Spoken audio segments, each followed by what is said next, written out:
Good morning. I'm Steve Ellis, and welcome to the Writer's Mind. This will be episode 8, I believe. Last few episodes, basically got just overhead on a few things. Last time we talked about different, avenues we can pursue to try to, earn a living. This one is more about just writing. Like, how do we write? What kind of structures do we use? I know for myself, I'm a pantser, so I don't really do a whole lot of outlines. But I never really thought about it in a scientific way. Like, we all know how to tell our stories. We've told stories to friends, we've read them, we've watched TV, and we have them in our mind. We know what we want to say, but it's like getting from here to the screen or the paper is always a problem. Because we write down what we're thinking, but between point A and point B, it doesn't sound as good, or we can't convey it as well. And that's just something that I found, excuse me, that's something I found that just takes practice. We can go through it, we find how to say something, we understand how to maybe word it differently, and it's something we just learn gradually over time. It's nothing that's guaranteed. You're not going to fall down and be able to do it. Some people can, but it's usually like how to say something is something we learn. Because it can be difficult at times. It can be frustrating.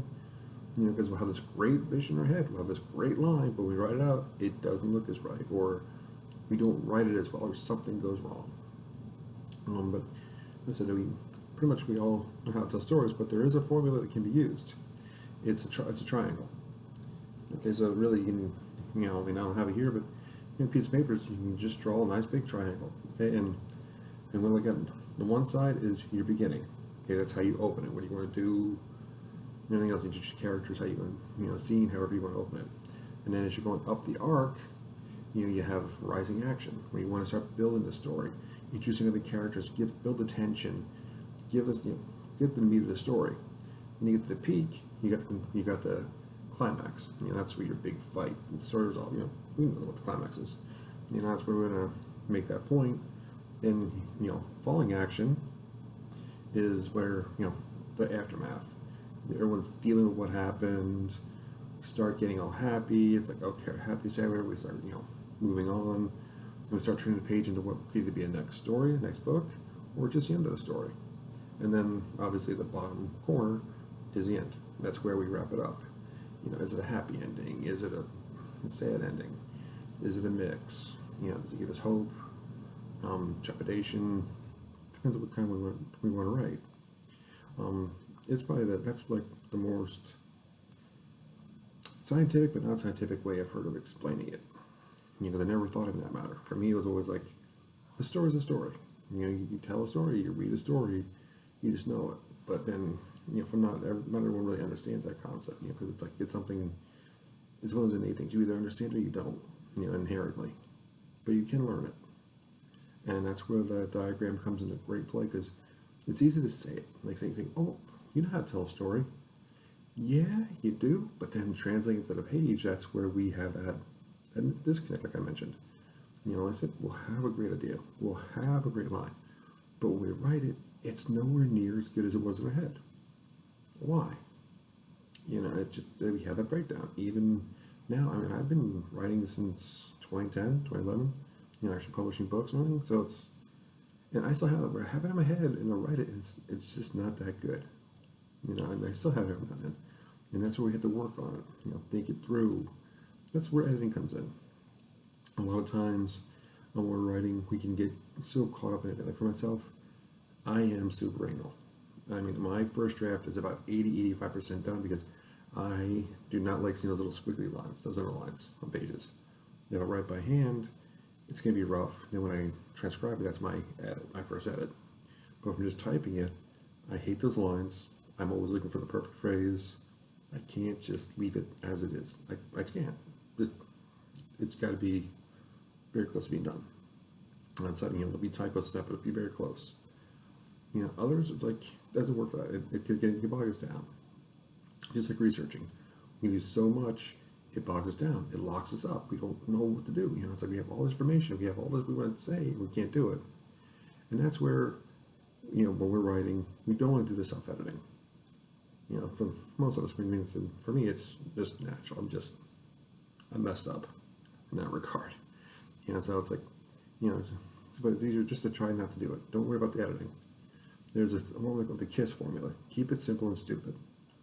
We just throw our ideas out there. Just get them on the paper, however we do it.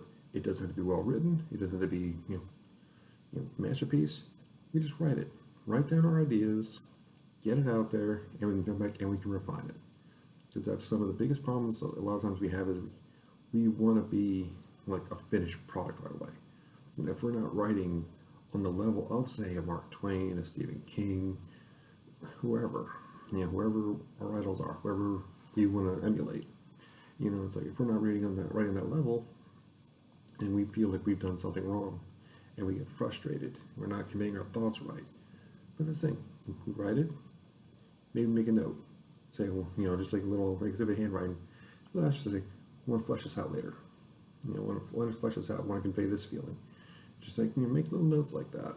If it's on the computer, track changes, or just like some parentheses, just leave a little like a note there, saying, I want to come back to this. I want to flesh this out. This is the feeling I want to convey. It's if you feel you're gonna get the feeling right. I want to use this feeling. I want to get this feeling across. I want to convey this. I want to do that. Just make the notes. But just our biggest thing is just to write it, get it out. Like I said, it's like in network marketing or any marketing really, it's called throwing up the client. Like when you're talking to somebody, you just throw all the information out at them, and you bombard them, and they don't know what to do. As writers, that's what we're doing with writing. You want to just throw it all on the page. You don't want to hold this back because this might be a good idea, that might not be a good idea, but just get it out. We need to get it all out. Just throw it all up on the page, and then we can go back later, fine tune it, take out what we want to take out, maybe add something. And that's the biggest thing. It's like once we get it out of our heads, once this gray matter stops getting out of our way, it's like it's a disconnect. It's our ego. It's whatever. When we get it out there, once it's down, it's down. There's a record of it. We can go back and we can work on it. And that's the biggest thing. If we keep it up here, we can't really work on it. You know what I'm saying? It's like we write it down, we can see it. Others can see it. We can show it to a friend of ours, or a family member, someone we trust, and someone we're comfortable with. Because these are our babies. It is hard to ask someone else to read our stuff. It takes a lot of gumption. It takes a lot of courage. Because it's not the easiest thing in the world. Because you never know what someone's going to say. I still get it now. I'm sitting there trying to read something like, are they going to like it? Are they going to not like it? It's like, it's very nerve-wracking. But, we get better at it. And that's what we need. It's to get it out. Once it's down, we can work on that idea further. If we don't get it out, the idea could be lost. We could forget about it a couple of days. We could forget about it in an hour. I know for myself. I'm like I said, when I write, I picture in my head like a movie. Like it's actually playing out the whole scene. If I went through it in my head first and I'm not writing, it's literally gone. It's almost like burns out of my memory. And that's very frustrating because I'll be sitting here like, I'll be just thinking, maybe listening to CDs or whatever, or sitting there relaxing, and I have a dialogue on me. Yeah, this is great. I'm like, and I won't write it down. I won't have a computer handy. I won't have a pen and paper handy. I just won't write it down. And then when I go to write, it's gone. I can remember I had a discussion. I can remember maybe character A said something like this at character B, but I lost the wittiness. I don't have the energy because I didn't.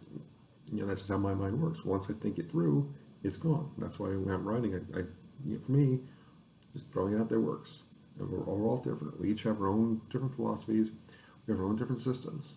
That's the biggest thing. So many people say, well, don't do this or do this or don't. There's no box. We are outside the box. Just like writers, we want to be outside the box. We want to convey we're writing because we want to be our thoughts, our stories, our version of stories. We're not trying to copy someone else. We're not trying to be, exactly this, that. We know in our mind what we want to be like. And then we explore that. So we all have our different ways. We have our different habits. We all use different tactics, different, styles. So that's the biggest thing. Whatever works for us, use it. If it doesn't work, that's fine. Set it aside. Come back to it later or don't worry about it. Just do what we can. Just write out everything we can. And we'll go from there. It's like the hardest thing to do is to start filling in that blank page. Once we start doing that, anything can happen. Anyone can be a writer. All we have to do is just write and, work from there. That's everything for this week. Thank you for joining me, guys. If you could, please like, subscribe, and share. Appreciate it. Thank you for joining us, and see you next week. Have a great one, guys. And as always, let your imaginations fly. Have a great week.